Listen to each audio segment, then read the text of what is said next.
নমস্কার। রান্না ভালোবাসি সবাইকে স্বাগত জানিয়ে আজ একটা শিমের নতুন রেসিপি নিয়ে চলে এসেছি। আসুন দেখে নেওয়া যাক কিভাবে শিম এইভাবে বানিয়ে নেওয়া যায়। আজ আমি ডিম দিয়ে শিম রান্না করব। সেই জন্য একটা বাটিতে 3টে ডিম নিয়েছি। ডিমের মধ্যে একটু নুন দিয়ে দেব। নুন দিয়ে ডিমটা ভালো করে ফেটিয়ে নেব। এই যে এইভাবে একটা কাঁটা চামচের সাহায্যে একটু ভালো করে ফেটিয়ে নিলাম। আর কোনো কিছু ডিমের মধ্যে দেওয়ার দরকার নেই, শুধু একটু নুন দিয়ে ফেটিয়ে নিয়েছি। এরপর কড়াইতে তেল দিয়েছি। তেলটা গরম হলে ডিম ভেজে নেব। একসাথে 3টে ডিম দিয়ে দেব না, অর্ধেকটা দেব। অর্ধেকটা দিয়ে ওটা একটু ভালো করে ভেজে নেব। ভাজার সময় ডিম অমলেটের মতো গোটা রাখবো না, ওটা ভেজে ছোট ছোট টুকরো করে কেটে নেব। এই যে এইভাবে ছোট ছোট টুকরো করে কেটে নেব। খুব একদম মিহি ছোট করব না, মোটামুটি এই যে এরকম দেখতে হবে। এভাবে ডিমটা কেটে নেব। তারপর বাকি ডিমটা ভেজে নেব। কড়াইতে তেল দিলাম, তেল বেশি দেওয়ার দরকার নেই, অল্প তেল দিয়ে ডিমটা ভেজে নেব। বাকি ডিম দিয়ে দিলাম। ওই আগের মতো ওইভাবে ছোট ছোট টুকরো করে এই ডিমটাও ভেজে নেব।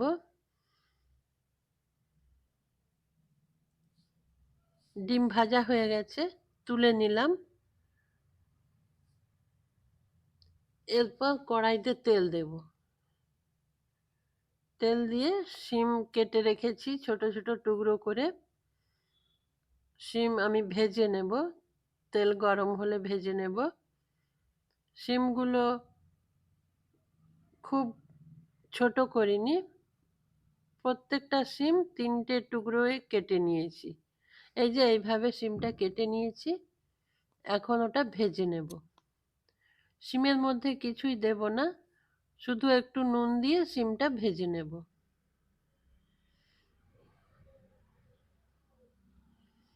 একটু মিডিয়াম ফ্লেমে সময় নিয়ে শিমটা হালকা করে ভেজে নিতে হবে। এই যে শিম ভাজা হয়ে গেছে। এখন একটা ঝাড়ির সাহায্যে শিম তুলে নেব। শিমটা এভাবে তুলে নিতে হবে।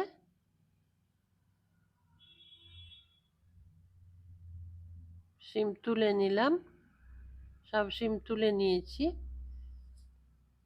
তারপর ওই তেলের মধ্যে আরো একটু তেল দেব।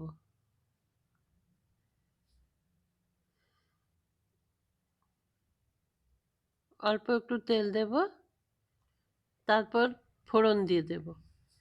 ফোড়নে একটা গোটা লঙ্কা আর 5 ফোড়ন দিলাম। ফোড়নটা ভালো করে ভেজে নেব। তারপর পেঁয়াজ দিয়ে দেব। পেঁয়াজগুলো ভালো করে ভেজে নিতে হবে।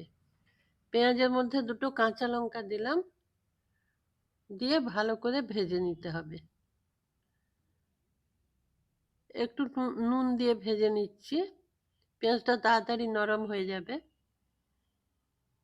একদম লাল করে ভাজবো না, মিডিয়াম একটু কালার এলে আর ভাজার দরকার নেই। পেঁয়াজ ভাজা হয়ে গেছে। হাফ চামচ আদা বাটা দিয়ে দিলাম। দিয়ে পেঁয়াজের সাথে আদা বাটা একটু ভালো করে কষিয়ে নেব। অল্প একটু জল দিয়ে কষিয়ে নিচ্ছি।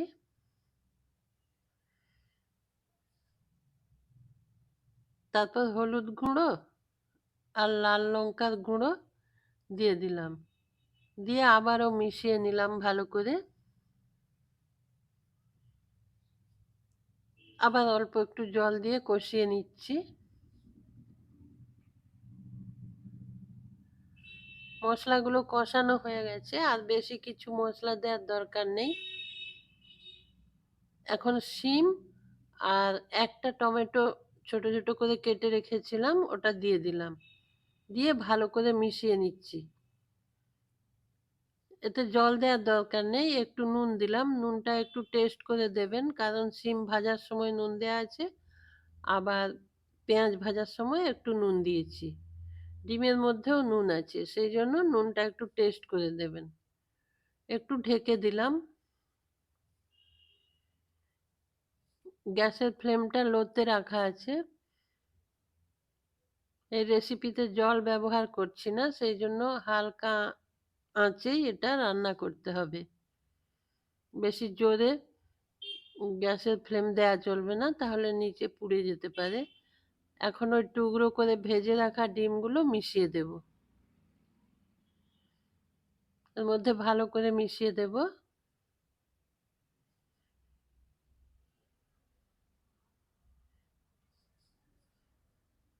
এইভাবে ধীরে ধীরে ভালো করে মিশিয়ে নিতে হবে।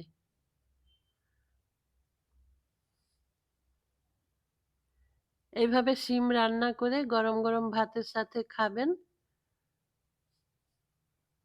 খুব সুন্দর হয় খেতে। যদি ভালো লাগে একটু লাইক, কমেন্ট, শেয়ার করবেন, আর চ্যানেলটা সাবস্ক্রাইব করে পাশে থাকবেন। পাশে থাকা বেল আইকনটা প্রেস করে দেবেন। নমস্কার, ভালো থাকবেন সবাই, সুস্থ থাকবেন।